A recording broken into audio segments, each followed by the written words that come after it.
Hello students, welcome back. आइए हम समझते हैं format of a balance sheet, जो पार्ट बी में आपको पूरा यूज़ आने वाला है। बैलेंस शीट का फॉर्मेट ये सब वर्टिकल फॉर्मेट में होता है। इसको हम पार्ट 1 शेड्यूल 3 के हिसाब से बनाते हैं। कभी कभी एमसीक्यू में पूछ लेते हैं कि बैलेंस शीट को हम किस पार्ट में बनाते हैं, पार्ट 1 शेड्यूल 3। अगर पार्ट 2 है तो उसमें हम पार्ट 2 के हिसाब से पीएल अकाउंट बनाते हैं।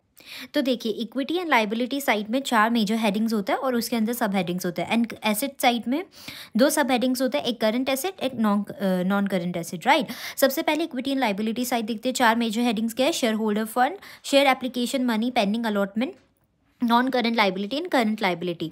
शेयर होल्डर फंड के अंदर 3 सब हेडिंग्स है, share capital, reserve and surplus, money receive against share warrant. अगर आपको कोई भी पैसा वारंट देकर मिल रहा है तो वो भी आपका इक्विटी एंड लाइबिलिटी का पार्ट है, शेयर होल्डर फंड के अंदर आता है। बट ये 12th के लेवल पे ये दोनों इतना आपको पूछा नहीं जाता है। आपको याद रखना है शेयर होल्डर फंड के अंदर share capital and reserve and surplus, ठीक है। एंड सेकंड मेजर हेडिंग है share application money, pending allotment. आपने एप्लीकेशन मनी रिसीव कर लिया, अभी तक आपने अलॉटमेंट नहीं किया है, तो वो भी आपका इक्विटी एंड लाइबिलिटी का पार्ट है, बिकॉज आपने एडवांस में पैसा ले रखा है, राइट।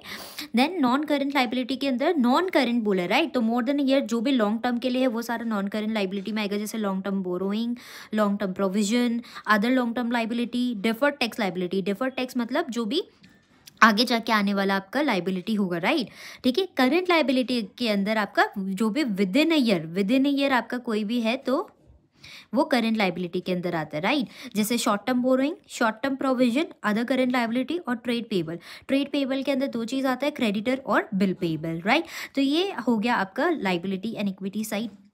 सेकेंड पार्ट है आपका एसेट साइड। एसेट साइड में सबसे पहले आएगा non current asset and then आएगा करंट एसेट, ठीक है। नॉन करंट एसेट के अंदर property, plant, equipment and intangible asset. Intangible asset में कॉपीराइट, ट्रेडमार्क, पैटेंट, गुडविल, ये सब आता है, राइट। फिर उसके बाद में देखिए कैपिटल वर्क इन प्रोग्रेस है तो वो भी नॉन करंट एसेट है। पर अगर खाली वर्क इन प्रोग्रेस होता है तो वो किसके अंदर आता है? इन्वेस्टमेंट के अंदर आता है। मैंने आपको बता रखा है प्रीवियस शॉर्ट्स में, right. Intangible asset under development, जैसे कि आपने पैटेंट को या फिर ट्रेडमार्क को अंडर प्रोग्रेस डाला है तो वो सब भी आपका नॉन करंट एसेट में आएगा। Non current investment, current investment है तो करंट एसेट के अंदर, नॉन करंट इन्वेस्टमेंट है तो नॉन करंट एसेट के अंदर।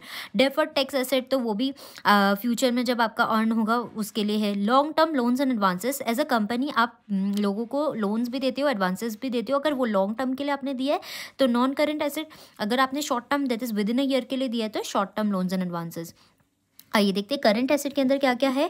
Current investment, inventories, trade receivable. Trade receivable के अंदर बिल रिसीबल और डेटर्स आता है।